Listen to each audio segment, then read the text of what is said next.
नमस्कार दोस्तों, बायजूस आईएएस हिंदी में आप सभी का स्वागत है। आज हम आपके सामने 20 जुलाई 2021 के डेली क्विज प्रस्तुत कर रहे हैं, जिसमें द हिंदू अखबार, पीआईबी तथा भारत सरकार के विभिन्न मंत्रालय से संबंधित प्रमुख सूचनाओं के आधार पर हम प्रारंभिक परीक्षा के प्रश्न आपको प्रैक्टिस के लिए देते हैं। इसी के साथ साथ विगत वर्ष में पूछे गए प्रश्न आपको प्रैक्टिस के लिए और आज का जो प्रमुख तथ्य होता है उसके भी हम चर्चा करते हैं। आज के अपने पहले प्रश्न को हम देखते हैं।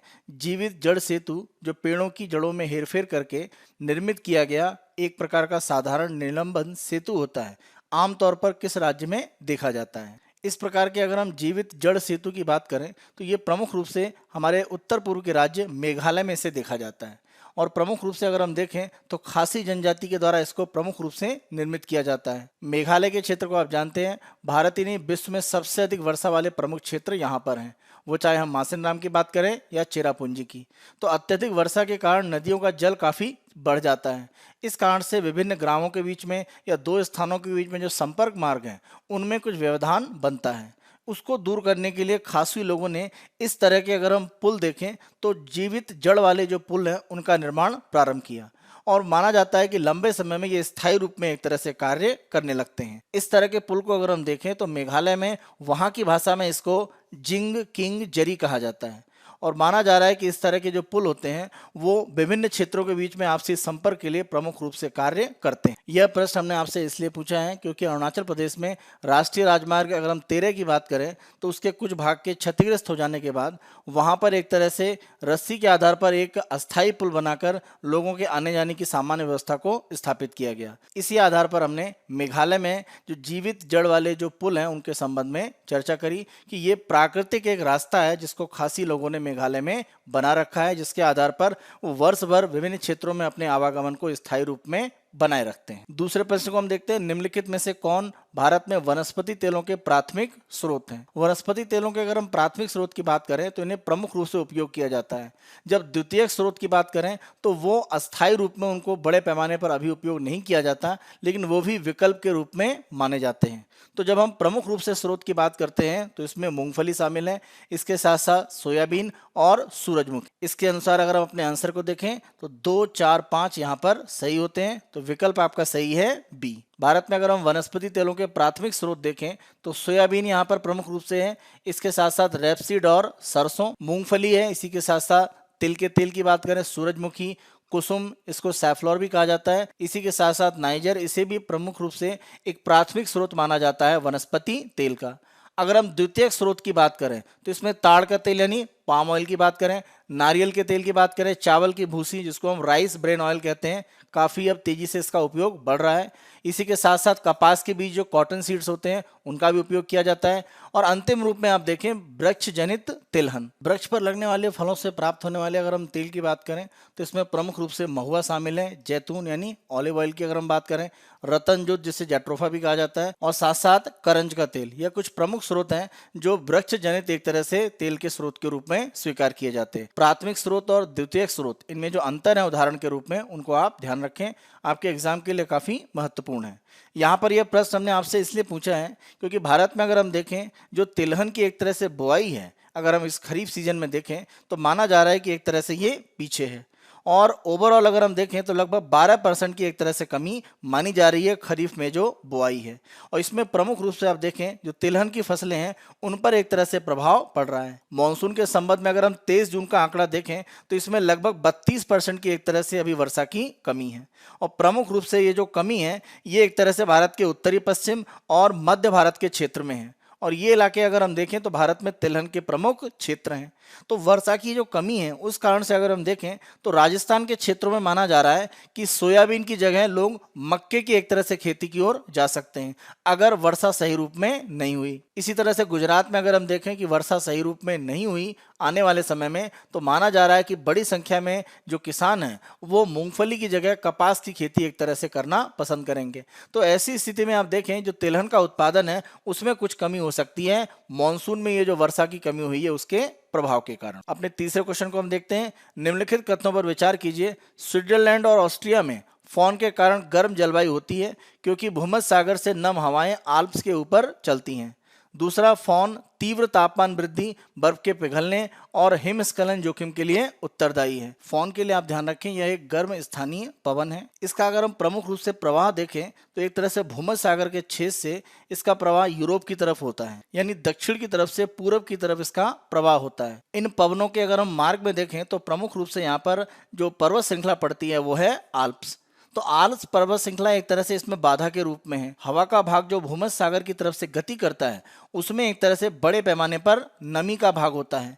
तो नमी लेकर यह हवा जब ऊपर की ओर चढ़ रही होती है आल्प्स के ऊपर, तो इन क्षेत्रों में एक तरह से कह सकते हैं वर्षा होने की एक संभावना रहती है। इसके विपरीत अगर हम दूसरी तरफ देखें तो जब यह हवा एक तरह से ऊपरी भाग से नीचे की तरफ उतरती है, तो जब भी हवा ऊपरी भाग से नीचे की ओर आती है एक तरह से दबाव बढ़ता है, और दबाव बढ़ने से तापमान बढ़ने की एक क्रिया होती है। इस कारण से जो भी इसमें बची हुई नमी है वो एक तरह से वाष्पीकृत होकर हट जाती है। इस कारण से ये लगभग सूखी स्थिति में रहती है और यहाँ पर एक तरह से तापमान बढ़ाने जैसी स्थितियां ये बनाती है। फोन स्थानीय पवन जब आल्प्स पर्वत श्रृंखला को पार करके एक तरह से इस पर्वत श्रृंखला का जो उत्तरी भाग है वहां पर एक तरह से पहुंचती है, और यहाँ पर तापमान वृद्धि के कारण यहाँ पर जो निम्न तापमान होता है और पूरा इलाका जो बर्फ से जमा रहता है उसमें एक तरह से तापमान में कुछ वृद्धि करती है। तो फोन को प्रमुख रूप से ऑस्ट्रिया और स्विट्जरलैंड में तापमान को बढ़ाने के लिए एक तरह से उत्तरदायी माना जाता है। इसी आधार पर अगर हम देखें तो हमारा पहला यहाँ पर ऑप्शन सही है। स्विट्जरलैंड और ऑस्ट्रिया में फोन के कारण गर्म जलवायु होती है क्योंकि भूमध्य सागर से नम हवाएं आल्प्स के ऊपर चलती हैं।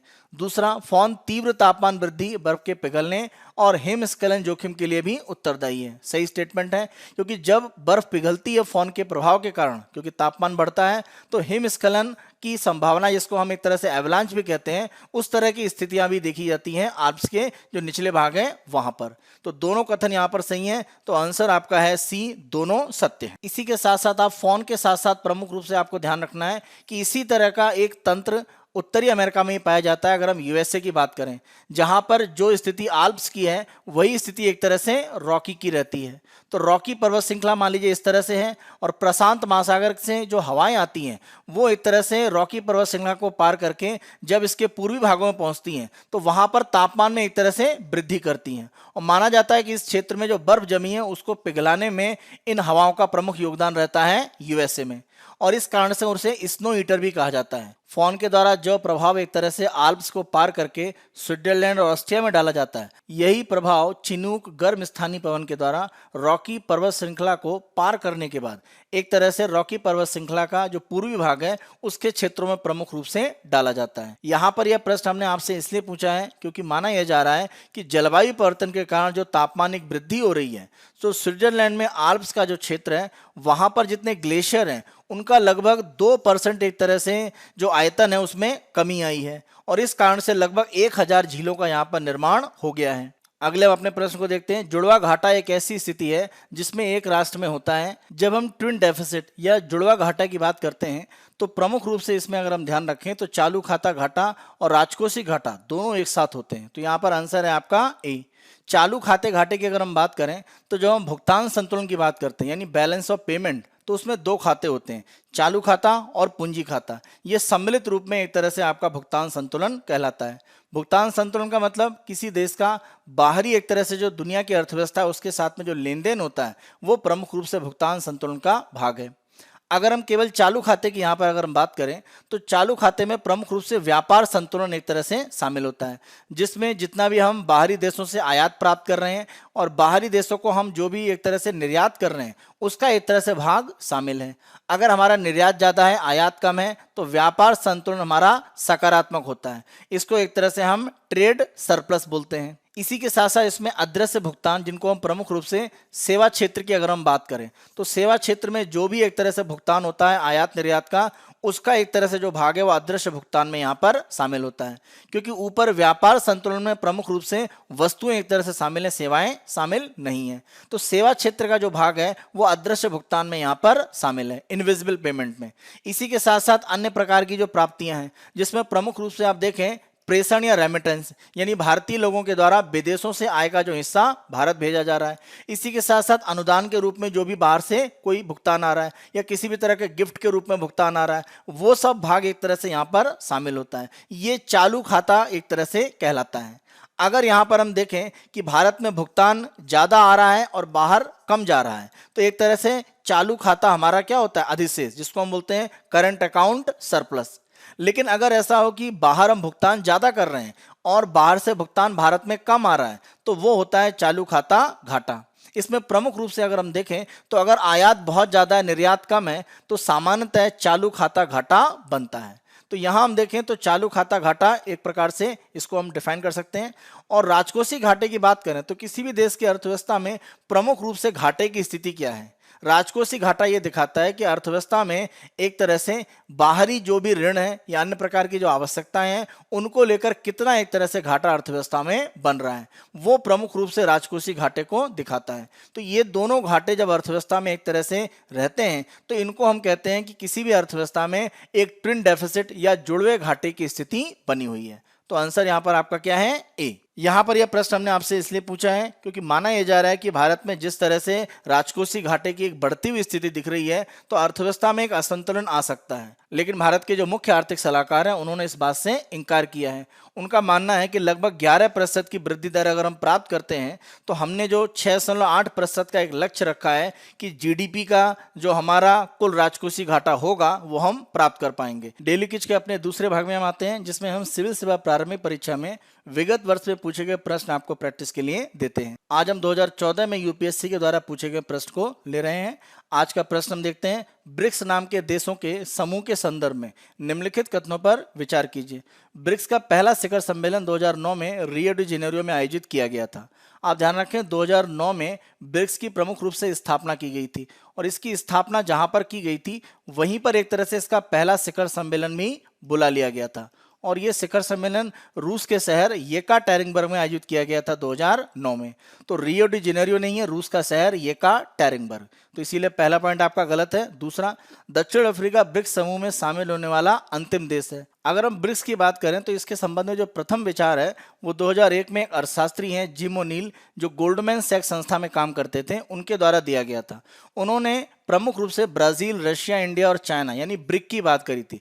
उन्होंने साउथ अफ्रीका के बारे में नहीं कहा था। तो इन्हीं के विचार के आधार पर ब्रिक की स्थापना 2009 में इन 4 देशों के द्वारा की गई। आगे चलकर अगर हम देखें तो 2010 में दक्षिण अफ्रीका को इसमें शामिल किया गया। आधिकारिक रूप में 2011 में चीन के शहर सान्या में जो सम्मेलन हुआ था ब्रिक देशों का, वहां पर एक तरह से साउथ अफ्रीका को शामिल कर लिया गया और ब्रिक का नाम बदलकर कर दिया गया ब्रिक्स, यानी Brazil, Russia, India, China and south Africa. तो अंतिम देश के रूप में आप कह सकते हैं दक्षिण अफ्रीका इसमें शामिल हुआ है। तो दूसरा पॉइंट सही है, पहला गलत है। तो आंसर आपका बी, केवल 2 सत्य है। डेली क्विज के अपने अंतिम भाग में आते हैं, जिसमें हम आज के प्रमुख तथ्य की चर्चा करते हैं। और आज हमने एक एनजीओ ऑक्सफैम के द्वारा एक जो रिपोर्ट प्रस्तुत की गई है, भारत असमानता रिपोर्ट 2021, उसके संबंध में चर्चा की है। और इस रिपोर्ट में प्रमुख रूप में भारत में जो असमानताएं व्याप्त हैं अलग अलग धार्मिक या जातिगत समूहों में, उसके संदर्भ में प्रमुख रूप से विश्लेषण किया गया है। इस रिपोर्ट को अगर हम देखें जो ऑक्सफैम के द्वारा प्रस्तुत की गई है, इसका नाम आप ध्यान रखें, भारत असमानता रिपोर्ट 2021, भारत की असमान स्वास्थ्य देखभाल की कहानी। तो एक तरह से स्वास्थ्य क्षेत्र में जो असमानताएं हैं उनको प्रमुख रूप से यहाँ पर लक्षित किया गया है। इसके साथ साथ अन्य प्रकार के जो सामाजिक एक तरह से विषमताएं हैं उनको भी यहाँ पर बताया गया है। इसे एनजीओ ऑक्सफैम इंडिया के द्वारा प्रस्तुत किया गया है। इसके अगर हम निष्कर्ष देखें तो प्रमुख रूप से राष्ट्रीय परिवार स्वास्थ्य सर्वेक्षण के तीसरे और चौथे दौर के जो माध्यमिक विश्लेषण के आंकड़े हैं उनको एक तरह से लिया गया है, और साथ साथ राष्ट्रीय नमूना सर्वेक्षण, नेशनल सैंपल सर्वे, उनके विभिन्न दौर के जो आंकड़े हैं उनको एक तरह से लिया गया है, जो अंतिम परिणाम इस रिपोर्ट में दिए गए हैं। अगर हम प्रमुख निष्कर्ष देखें तो पहला निष्कर्ष ये कहता है कि अगर हम सामाजिक समूहों में महिला साक्षरता की बात करें तो अनुसूचित जाति और अनुसूचित जनजाति की जो महिलाएं हैं, सामान्य वर्ग की अगर हम तुलना में देखें तो वहां पर एक तरह से 18.6% अनुसूचित जाति की महिलाएं पीछे हैं, और अनुसूचित जनजाति की महिलाएं अगर हम साक्षरता में देखें तो सामान्य वर्ग से 27.9% पीछे हैं। भारत में अगर हम एक तरह से सामाजिक और आय के स्तर पर प्रमुख रूप से जो सर्वोच्च स्तर है और निम्न स्तर पर जो 20% आबादी है उनकी अगर हम तुलना करके देखते हैं तो 2015-16 का आंकड़ा ये कहता है इनके बीच में जो अंतर है वो अभी लगभग 55.1% बना हुआ है। अगर हम मुस्लिम महिलाओं में साक्षरता दर की बात करें तो ये 64.3% है और जितने भी धार्मिक समूह है भारत में उनमें सबसे कम है। लेकिन अगर हम तुलनात्मक रूप में देखें तो मुस्लिम महिलाओं की साक्षरता दर में जो असमानता थी उसमें एक कमी आई है, लेकिन अभी भी अन्य धार्मिक समूहों की तुलना में कम है। सामान्य श्रेणी में 65.7% घरों में अगर हम देखें तो बेहतर और गैर साझा यानी स्वयं का अपना एक तरह से अगर हम बात करें टॉयलेट की एक तरह से व्यवस्था उनको उपलब्ध है। इसी की तुलना अगर हम अनुसूचित जाति के परिवारों से देखें तो सामान्य की तुलना में 28.5% पीछे हैं और अनुसूचित जनजाति की अगर हम बात करें तो सामान्य की तुलना में 39.8% पीछे हैं। अगर हम संस्थागत प्रसव की बात करें यानी किसी भी सरकारी या निजी क्षेत्र का जो क्लिनिक है वहां पर प्रसव की अगर हम बात करें तो ये आंकड़े 2005-06 की तुलना में अगर हम 15-16 में देखें तो बढ़े हैं। 5-6 में अगर हम आंकड़ा देखें तो केवल 38.7% था, अब यह बढ़कर 78.9% हो गया है। लेकिन अगर हम असमानता की बात करें तो अलग अलग धार्मिक और जातिगत समूहों में अंतर दिखता है, तो वो असमानता दूर करने की आवश्यकता है। जैसे अनुसूचित जनजाति परिवारों में अगर हम देखें तो संस्थागत प्रसव सामान्य की श्रेणी में 15% कम है। अगर हम एक तरह से मुस्लिम परिवारों में देखें तो हिंदू परिवारों की तुलना में 12% कम है और सबसे गरीब और सबसे अमीर जो 20% आबादी है उनके बीच में अगर हम अंतर देखें संस्थागत प्रसव का तो ये 35% का एक तरह से यहाँ पर बड़ा अंतर है। ऑक्सफैम की रिपोर्ट के एक आंकड़े को अगर हम देखें तो माना यह जा रहा है कि जो भी चिकित्सा पर एक तरह से हम अस्पताल में व्यय कर रहे होते हैं तो अगर मान लीजिए हम 6 रुपए व्यय कर रहे हैं तो उसमें से जो 1 रुपए का भाग है वो उधार के माध्यम से प्राप्त किया जा रहा है। चिकित्सा पर व्यय करने के लिए उधार की ये जो आवश्यकता है इससे स्वास्थ्य देखभाल की जो स्थिति है वो एक तरह से गरीबों में बहुत कमजोर हो रही है, तो वो एक तरह से हमें ध्यान देने की आवश्यकता है। अगर हम 2015-16 में देखें तो देश के 1/3 से भी कम घरों को सरकारी बीमा योजना के तहत कवर किया गया था। सरकारी अनुमान अगर हम देखें तो स्वास्थ्य लागत के कारण हर साल 63 मिलियन से ज्यादा लोग गरीबी रेखा की तरफ पहुंच रहे हैं। कुछ अन्य अगर हम आंकड़ों को देखें तो अगर हम 10,000 व्यक्तियों पर जितने भी अस्पताल में बेड उपलब्ध हैं उनकी अगर हम बात करें तो ये अब संख्या हो गई है कितनी, 5। जबकि यही आंकड़ा अगर हम 2010 की मानव विकास रिपोर्ट में देखें तो ये हुआ करता था 9। अगर हम एलोपैथिक डॉक्टर की बात करें तो 10,189 पर्सन्स पर अगर हम देखें तो एक सरकारी एलोपैथिक डॉक्टर उपलब्ध है। माना जा रहा है कि स्वास्थ्य पर जितना व्यय किया जाता है उसमें लगभग 64.2% जो व्यय है वो व्यक्ति को अपने खुद के खर्च से करना होता है, यानी स्वास्थ्य बीमा या सरकारी मदद इसके रूप में एक तरह से बड़ा हिस्सा नहीं है और स्वास्थ्य व्यय पर उनका बड़ा व्यय स्वयं होता है। और ये स्थिति काफी एक तरह से अगर हम वैश्विक एक तरह से अनुपात देखें तो दुनिया में यह अनुपात केवल 18.2% है, यानी अगर हम देखें तो 18.2% व्यय व्यक्ति अपने खुद की आय से करता है और बचा हुआ भाग वो चाहे स्वास्थ्य बीमा हो या सरकारी मदद हो उसके माध्यम से होता है। अगर हम अपने आंकड़े को देखें 1000 पर बेड की संख्या तो ये 0.5 है, जबकि बांग्लादेश में 0.87 है, मैक्सिको में आप देखिए 0.98 है, जबकि चिली में अगर हम देखें तो 2.11 है। ये हमारा 20 जुलाई 2021 का डेली क्विज था। आने वाले दिनों में अन्य दिनों के डेली क्विज हम आपको इसी तरह से उपलब्ध कराते रहेंगे। बायजूस IAS हिंदी को आप बहुत पसंद कर रहे हैं, अधिक से अधिक संख्या में लाइक करें, शेयर करें और सब्सक्राइब करें। धन्यवाद।